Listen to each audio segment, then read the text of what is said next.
श्री कृष्णाय वासुदेवाय हरिये परमात्मने प्रणतक्लेशनाशाय गोविंदाय नमो नमः। आप सभी को मेरा नमस्कार। जय श्री कृष्णा, राधे राधे। गीता के दूसरे अध्याय के पाठ को शुरू करने से पहले चलिए श्री कृष्ण भजन करके हम कृष्ण जी का ध्यान करते हैं।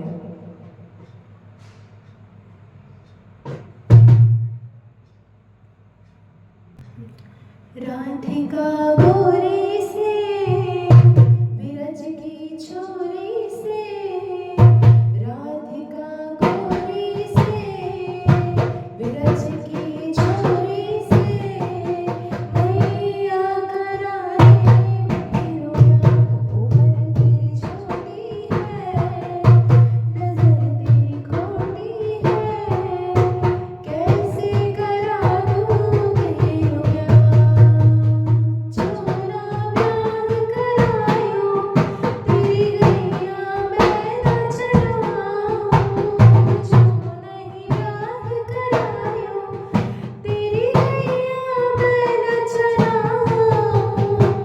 आज के बाद मोरे मियाँ तेरी गहरी पीना,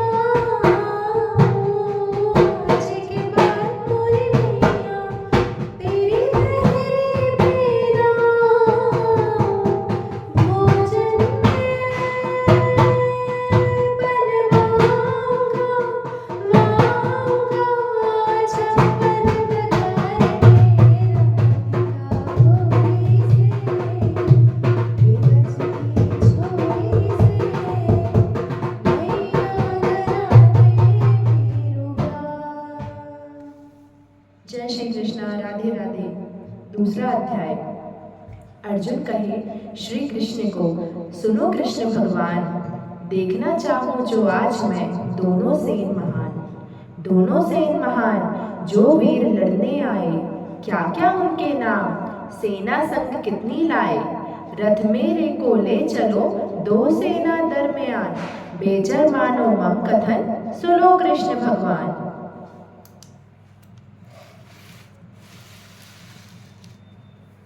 दूसरा अध्याय, सांख्य योग।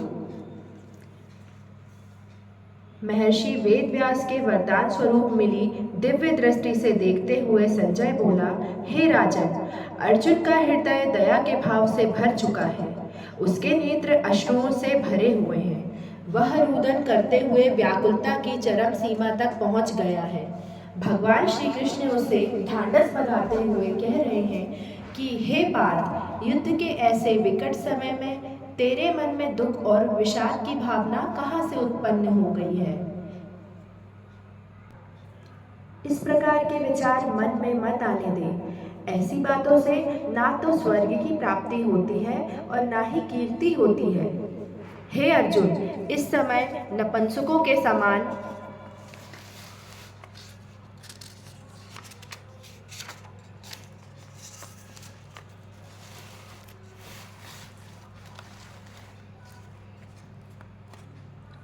बुद्धि की आवश्यकता नहीं है, तू तत्व की बात भी नहीं समझ रहा।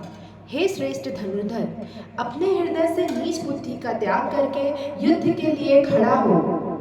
भगवान श्री कृष्ण के श्रीमुख से ऐसे वचन सुनकर अर्जुन ने कहा, हे देवकी नंदन, गुरु द्रोणाचार्य और भीष्म पितामह तो मेरे लिए परम पूज्य हैं, इनकी तो मुझे आराधना करनी चाहिए। गुरु द्रोणाचार्य तो मेरे शीश की दक्षिणा के योग्य हैं और भीष्म पितामह के चरणों की रज में मेरा सुख तथा कल्याण है। मैं इन पर बाणों की वर्षा कैसे करूं? अपने इन दोनों महागुरुओं को मारकर मेरा कल्याण कैसे संभव हो सकता है? इनका वध करके जो राज्योचित सुख मिलेगा वह मेरे इन महागुरुओं के रक्त से रंजित होगा। ऐसा करके ना तो मुझे सुख की प्राप्ति होगी और ना ही यह मेरे लिए कल्याणकारी होगा। हे वासुदेव नंदन, गुरुवत से बड़ा संसार में कोई पाप नहीं है। ऐसा पाप करने से अच्छा है कि मैं राज सुख को त्याग कर भिक्षा के द्वारा मिले अन्न से अपना निर्वाह करूं। मेरी समझ में नहीं आ रहा है कि क्या करूं और क्या ना करूं। यह भी तो निश्चित नहीं है कि विजय श्री की प्राप्ति हमें ही होगी। मेरे सामने धृतराष्ट्र के जो पुत्र खड़े हैं वे युद्ध के लिए काफी ललायत दिख रहे हैं। उनका वध करके भी कल्याण संभव नहीं होगा। आपने मुझसे नीच बुद्धि को त्याग देने के लिए कहा है, लेकिन नीच बुद्धि क्या होती है मैं नहीं जानता। मैं इस समय ऐसा मूर्ख और बुद्धिहीन हो गया हूँ जो धर्म अधर्म को नहीं समझ पा रहा है। धर्म क्या है और अधर्म क्या है? हे गुरुवर, मैं इस समय अशिक्षित हो गया हूँ और शिक्षा के योग्य हूँ। मैं मन, वचन और कर्म से आपकी शरण में आया हूँ।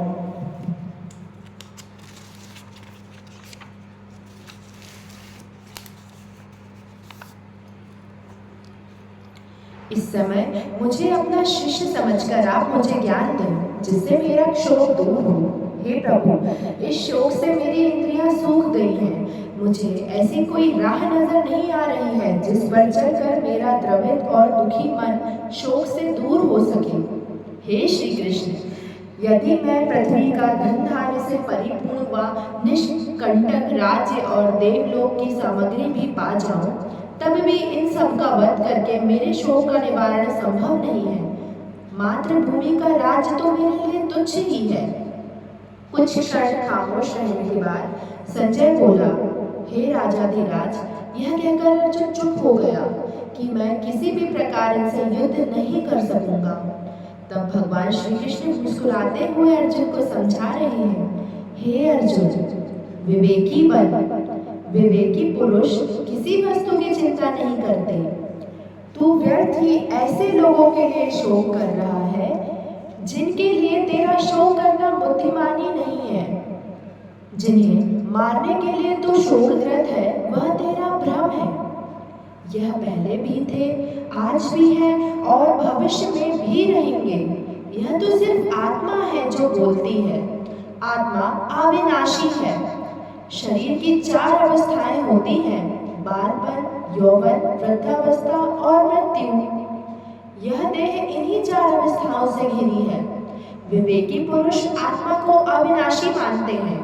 शरीर से आत्मा का निकल जाना ही देह का मरण है और यही धर्म है। इसीलिए बुद्धिमान शोकाकुल नहीं होते। जीवन तो जन्म मरण के मध्य की अवस्था है। जो आज है वह कल भी थे और आगे भी रहेंगे। हे पार्थ, सोच, क्या किसी युग अथवा काल में तू नहीं था? मैं नहीं था या यह सब लोग नहीं थे? क्या आने वाले समय में यह स्थिति नहीं रहेगी? तू देह के मोह में पड़कर भ्रमित हो रहा है। भगवान श्री कृष्ण ने अर्जुन से कहा, हे अर्जुन, शरीर पैदा भी होते हैं और उनका विनाश होना भी निश्चित है, मगर आत्मा अमर है। उसे कोई नहीं मार सकता। वह तो निराकार है और मर्यादा रहित है। हे वीर धनुर्धर, यदि कोई यह कहता है कि मेरे द्वारा यह मारा गया है तो यह मूर्खतापूर्ण बात होगी, क्योंकि ना तो कोई मरा है और ना ही किसी ने मारा है। आत्मा न जन्म लेती है ना ही मरती है। आत्मा तो अजर अमर है, जन्म मरण से रहित है। जैसे पुराना वस्त्र उतार कर नया वस्त्र पहन लिया जाता है, उसी प्रकार आत्मा पुरानी देह को त्याग कर नई देह में प्रवेश कर जाती है। आत्मा को ना जलाया जा सकता है, ना किसी शस्त्र से काटा जा सकता है और ना ही जल में डुबोया जा सकता है। आत्मा तो सर्वव्यापी है, हर जीवित प्राणी की देह में है। आत्मा निराकार है, इसीलिए इसे किसी ने भी नहीं देखा। हे पार्थ, जिसने आत्मा को इस प्रकार जान लिया है उसे किसी की चिंता नहीं होती। यह सब मैंने तुझे आत्मा के विषय में बताया है। हे महाबली, यदि तू आत्मा को इस प्रकार से ना जाने तब भी किसी की चिंता मत कर, क्योंकि जो इस मृत्यु लोक में आया है उसे एक दिन मौत की सेज पर लेटकर जाना ही होगा और जो मरेगा उनका जन्म भी निश्चित है। हे अर्जुन, आत्म तत्व का विषय काफी गूढ़ है, जिसका ज्ञान हर किसी को नहीं होता। कुछ महापुरुष ऐसे भी होते हैं जो आत्म तत्व के विषय में विस्तार से सुनने के पश्चात भी इसको नहीं जान पाते। हे पार्थ, शरीर में जो आत्मा विराजमान है वह सदैव अवधनीय है, इसीलिए मृत प्राणी के लिए शोक करना उचित नहीं है।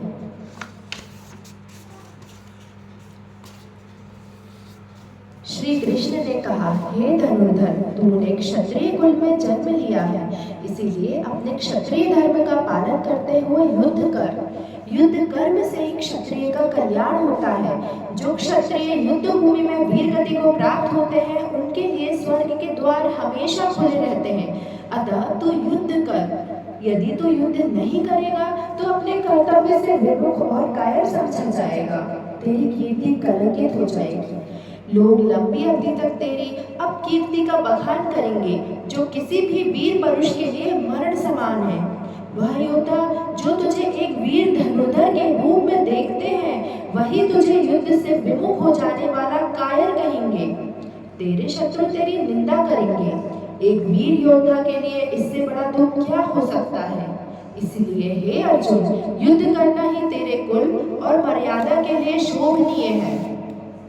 युद्ध करना ही तेरे लिए सुखकर है। यदि तो युद्ध में वीर गति को प्राप्त होता है तो स्वर्ग का सुख भोगेगा, और यदि विजयी हुआ तो पृथ्वी का सुख मिलेगा। अतः हे पार्थ, अपना धनुष उठा और युद्ध कर।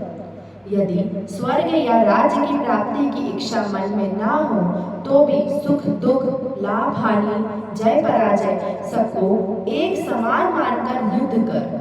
तू किसी भी प्रकार से पाप का भागीदार नहीं बनेगा। इस समय युद्ध करना ही तेरा वैभव है। संजय ने कुछ देर खामोश रहने के बाद कहा, हे राजन, भगवान श्री कृष्ण अर्जुन को ज्ञान योग का उपदेश देने के बाद कर्म योग का उपदेश देते हुए कह रहे हैं कि हे पार्थ, ज्ञान योग के विषय में बताने के पश्चात अब मैं तुझे कर्म योग के विषय में बताता हूँ। इसको सुनने समझने से प्राणी जन्म मरण के बंधनों से मुक्त हो जाता है, और जो प्राणी कामना रहित होकर कर्म करता है वह भव बंधन से मुक्ति पा लेता है। मेरा जो भक्त सदैव मुझे ही पुकारता है, मुझसे ही प्रेम करता है और अपने सब कर्म मुझे ही अर्पण कर देता है, मैं निश्चय ही उसका उद्धार करता हूँ। मेरा जो भक्त मेरी सेवा, भक्ति अथवा स्मरण भूल कर भी करता है, अर्थात यदि मेरा भक्त मेरी अर्चना गलत ढंग से भी करता है, तब भी मैं समझ लेता हूँ कि वह मेरे प्रेम में रंगा हुआ है।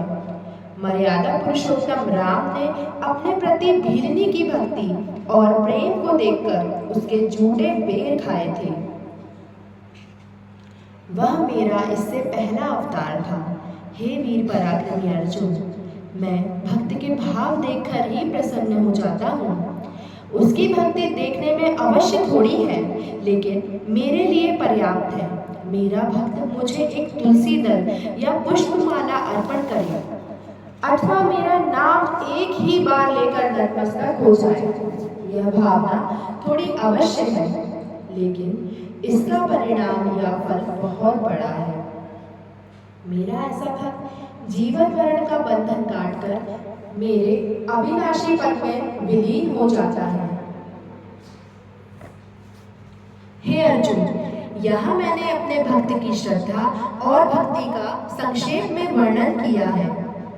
हे अर्जुन, मेरे भक्तों को केवल मुझ में प्रेम है। उन्हें मेरे चरण कमलों के प्रति प्रीति है। मेरे अलावा वे किसी दूसरे को नहीं मानते। मेरे नाम के अलावा उनके मुख से कोई अन्य स्वर नहीं निकलता, तथा मेरे नाम के सिवाय कुछ और सुनना भी पसंद नहीं करते, क्योंकि यह उनका दृढ़ आत्मिक निश्चय है। जिनका निश्चय अथवा विश्वास मुझ में नहीं है, उनकी बुद्धि भ्रमित रहती है तथा मन भटकता रहता है। जो मीठी वाणी में अनेक श्लोक पढ़ पढ़कर लोगों को सुनाते हैं और अन्य देवताओं की भक्ति का उपदेश देते हैं, वे तो निरे मूर्ख तथा अंधे हैं, फिर भी अपने आप को पंडित कहते हैं और लोगों को भ्रमित करते हैं। अतः हे अर्जुन, अपनी बुद्धि को स्थिर रख। जिस प्रकार सागर के मिल जाने पर मनुष्य अन्य छोटे छोटे जलाशयों की ओर देखता भी नहीं, उसी प्रकार जिसने ब्रह्म ज्ञान प्राप्त कर लिया, उसे वेद आदि ग्रंथों के अध्ययन की आवश्यकता नहीं होती। परमानंद ही ब्रह्म ज्ञान है। हे पार्थ, तू आत्मा के सत्य स्वरूप के साथ अपनी प्रीति जोड़। आत्मिक सुख इंद्रिय सुख से भिन्न है। जब आत्मा ब्रह्म सुख से जुड़ जाती है तो परम सुख की प्राप्ति होती है। हे अर्जुन, आत्मा के सुख और इंद्रियों के भोगों के सुख में बड़ा अंतर है। अब मैं तुझे एक दृष्टांत सुनाता हूँ। प्रयत्न करके कुएं से जल निकालकर स्नान किया जा सकता है तथा उसका शुद्ध जल ग्रहण किया जा सकता है, परंतु कुएं में स्नान नहीं किया जा सकता और वस्त्र आदि भी नहीं धोए जा सकते। तालाब अथवा नदी का जल पीने योग्य नहीं हो सकता, क्योंकि वहां लोग वस्त्र धोते हैं और स्नान करते हैं। जब महाप्रलय में सातों समुद्र एक हो जाते हैं तो ऐसे अनंत जल में स्नान भी कर सकते हैं, वस्त्र भी धो सकते हैं और उस जल को ग्रहण भी किया जा सकता है। इसी प्रकार आत्मा ब्रह्म के साथ मिलकर अनंत सुख प्रदान करती है। मेरे सभी उपासक ब्रह्मा, नारद या तपस्वी सब इस ज्ञान को जानते हैं। इसलिए हे अर्जुन, अपनी आत्मा के सुख के साथ जुड़। अपने क्षत्रिय धर्म का निर्वाह कर। कर्म करने से पहले फल मत मांग। कर्म करने पर फल की प्राप्ति तो अवश्य ही होगी। हार अथवा जीत में अंतर मत कर।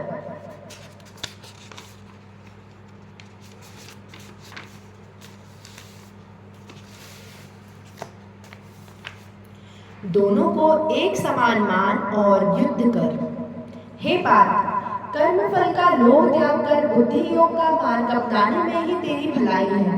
बुद्धि योग होने से पाप होने का क्षय होगा और तू भव बंधन से मुक्त होकर परम पद को प्राप्त होगा। परमात्मा में अपनी बुद्धि रख, तभी समत्व योग तथा समाधि योग की प्राप्ति होगी। हे अर्जुन, जब तक तू मोह के बंधन से मुक्त नहीं होगा, तेरी बुद्धि निर्मल नहीं होगी। हे धनुर्धर, जो पुरुषार्थहीन है वही नपुंसक भी है। पुरुषार्थी ही सच्चा वीर योद्धा होता है। क्षत्रिय होने के नाते तू अपने कर्तव्य का पालन कर, अपने धर्म का पालन कर, क्योंकि युद्ध करना ही क्षत्रिय का कर्तव्य है। ऐसी स्थिति में युद्ध ना करना कितना अनीतिपूर्ण होगा, जबकि अधर्म तुझ पर हुआ है। हे पार्थ, अपने हृदय से दुर्बलता को निकालकर उठ और युद्ध के लिए तैयार हो जा। भगवान श्री कृष्ण के उपदेशात्मक वचन सुनकर अर्जुन ने पूछा, हे देवकीनंदन, जिसकी बुद्धि निश्चल है उसके क्या लक्षण होते हैं? उसकी बोली और समाधि कैसी होती है? वह किस प्रकार चलता है तथा किस प्रकार बातें करता है? यदि मुझे इन बातों का ज्ञान नहीं होगा तो मैं कैसे समझ पाऊंगा कि वह निश्चल बुद्धि वाला है? अर्जुन की इस जिज्ञासा को शांत करते हुए भगवान श्री कृष्ण बोले, हे अर्जुन, जो पुरुष निष्काम होकर अपनी कामनाओं का दमन कर दे और अपनी आत्मा में तल्लीन रहे, वही निश्चल बुद्धि वाला होता है। जो दुखी होने पर किसी प्रकार की चिंता ना करे और सुख की कामना ना करे, जिसका किसी से मोह ना हो, जो किसी के साथ वैर भाव ना रखे, कभी क्रोध ना करे तथा किसी से भयभीत ना रहे, ऐसा पुरुष ही निश्चल बुद्धि वाला होता है। जो कछुए की भांति इंद्रियों को इंद्रियों के विषय से खींच लेता है, वही निश्चल बुद्धि वाला होता है। हे पार्थ, विवेकी पुरुष इंद्रियों को अपने वश में करने का प्रयत्न करता है। इंद्रियां काफी बलवती होती हैं, लेकिन निश्चल बुद्धि वाला प्राणी इन्हें अपने वश में करने का प्रयास करता है। इसलिए हे अर्जुन, तू अपनी इंद्रियों को किसी भी भांति वश में कर। मेरा नाम अपने मन में धारण कर। जो मेरे नाम और ध्यान के बिना कार्य करता है, उसका कार्य सदैव बिगड़ता है। जो मनुष्य मेरे प्रति आसक्त या मेरे भक्त नहीं होते और मेरे नाम का स्मरण नहीं करते, उनकी बुद्धि भ्रष्ट होने लगती है। वे विषयों में आनंद तलाशते हैं और कामनाग्रस्त होकर अपने जीवन का सद्मार्ग ही मोड़ लेते हैं, अर्थात उनके मन में अनेक कामनाएं जन्म लेने लगती हैं। जब कामनाओं की पूर्ति नहीं होती तभी क्रोध उत्पन्न होता है।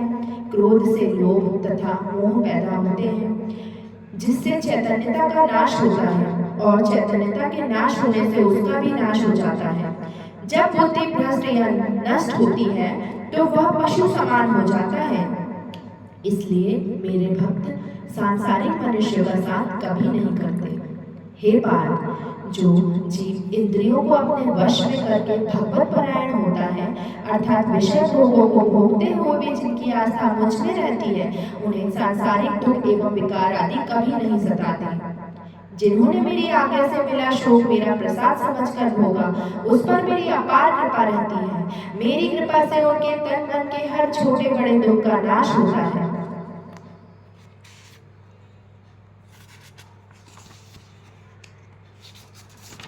तथा उनका मन सदैव प्रसन्न रहता है। हे अर्जुन, अब मैं उन प्राणियों के विषय में भी बताता हूँ जो नास्तिक हैं। जो प्राणी मुझ में आस्था नहीं रखते या जिनका चित्त शांत नहीं है, ऐसे जीव ही नास्तिक भाव वाले होते हैं, जो ईश्वर को जगह जगह ढूंढते फिरते हैं। यही कारण है कि उनका मन अशांत रहता है। जिनका मन भटक रहा हो वह सुखी कैसे रह सकते हैं? वस्तुतः शांत चित्त प्राणी ही सुखी रहते हैं, लेकिन जिनका चित्त अशांत रहता है वह तो सुख की तलाश में केवल भटकते ही रहते हैं। जिस प्रकार पवन का झोंका नाव को किनारे नहीं लगने देता, उसी प्रकार मन के विषय और विकार नास्तिक प्राणी को स्थिरता प्रदान नहीं कर सकते।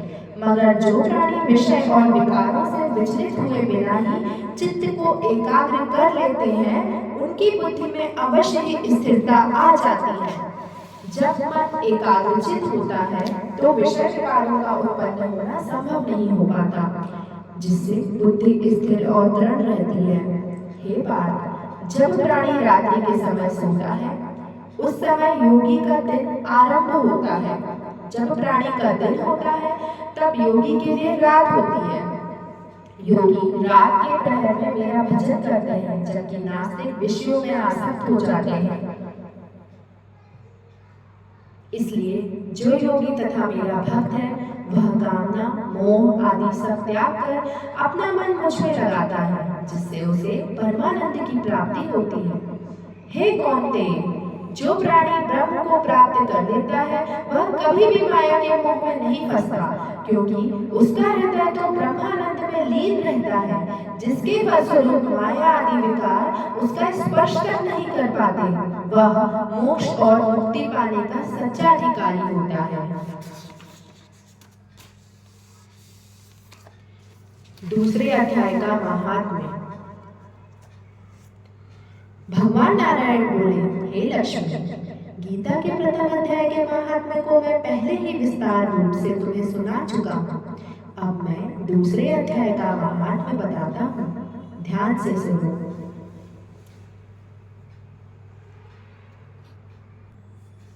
जम्बूद्वीप के एक दक्षिण क्षेत्र में पूर्ण नामक एक सुंदर नगरी थी, जहाँ देव सुशर्मा नाम का एक ब्राह्मण रहता था। वह साधुओं की सेवा, जप, तप, यज्ञ आदि विधि पूर्वक प्रतिदिन किया करता था।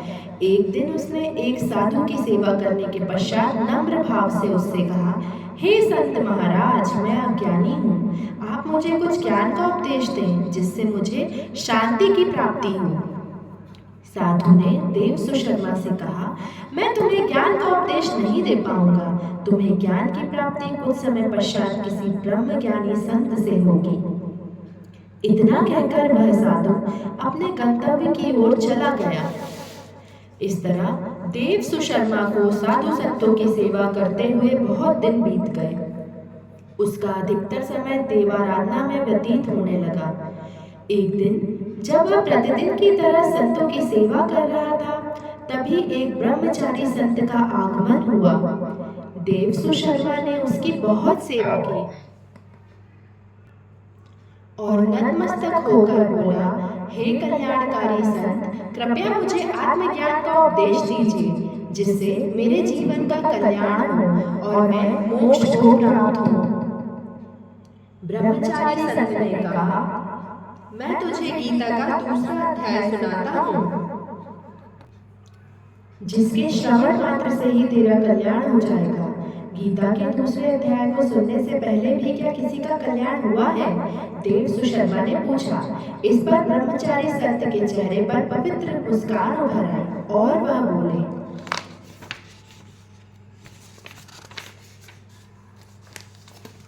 मैं तुझे एक प्राचीन कथा सुनाता हूँ। एक गडरिया घने जंगल में बकरियां चराता था और मैं उसी जंगल में समाधि लगाकर पूजा अर्चना किया करता था। एक दिन रात को जब वह गडरिया बकरियां लेकर घर जा रहा था तो रास्ते में उसने एक शेर को बैठे हुए देखा। एक बकरी अन्य बकरियों से आगे आगे चल रही थी। उस बकरी को देखते ही शेर भाग गया। वह गडरिया आश्चर्य से देखता रह गया। उस घटना को देखकर मैं भी गडरिये के पास पहुंचा। उसने कहा, मैंने आज यह घोर आश्चर्य देखा कि एक बकरी को देखकर शेर भाग गया। तुम तो एक संत और ज्ञानी महापुरुष हो। कृपया इस अनहोनी घटना का रहस्य मुझे बताइए। ब्रह्मचारी संत ने कहा, हे महाशय, मैं तुम्हें इस बकरी के पूर्व जन्म की कथा सुनाता हूँ। यह बकरी पिछले जन्म में डायन थी तथा काफी सुंदर थी। जब इसका पति मर गया तो यह काफी खूंखार हो गई और सुंदर लोगों का भक्षण करने लगी। यह जिस किसी सुंदर लड़के को देखती उसे खा जाती थी। शेर पिछले जन्म में एक शिकारी था। शिकारी पक्षी पकड़ने जंगल की ओर गया। वहां डायन पहले से ही छिपी बैठी थी। यह शिकारी को पकड़कर खा गई। इस जन्म में वही शिकारी शेर बना और डायन बकरी की योनि में पैदा हुई। शेर को पिछले जन्म की बातें याद थी। उसने सोचा कि आज भी यह मुझे खाने आ रही है, इसलिए यह बकरी को देखते ही भाग गया। गडरिये ने उससे पूछा, मैं पिछले जन्म में क्या था? गडरिये का यह प्रश्न सुनकर ब्रह्मचारी संत ने कहा, तू पिछले जन्म में एक चांडाल था। फिर गडरिये ने ब्रह्मचारी संत से नम्रता पूर्वक पूछा, हे महात्मन, क्या कोई ऐसा भी उपाय है जिसके द्वारा हम इस निर्मोही देह का त्याग कर सकें? ब्रह्मचारी संत ने कहा, तुम तीनों का कल्याण करने का एक उपाय मेरे पास है।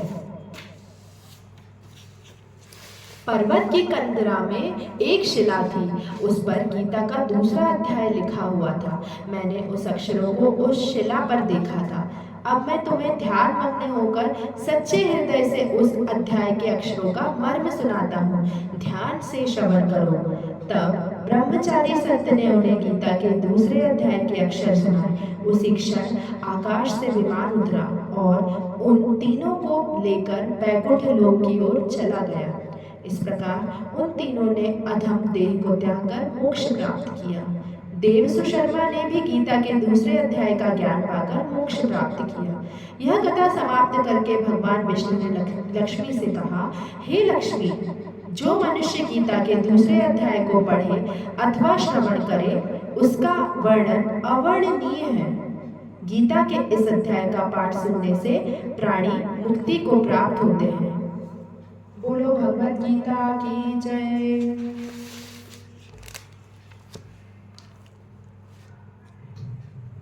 भगवत गीता के दूसरे अध्याय के पाठ को श्रवण करने के बाद अब हम श्री कृष्ण जी का ध्यान करेंगे एक सुंदर भजन के द्वारा।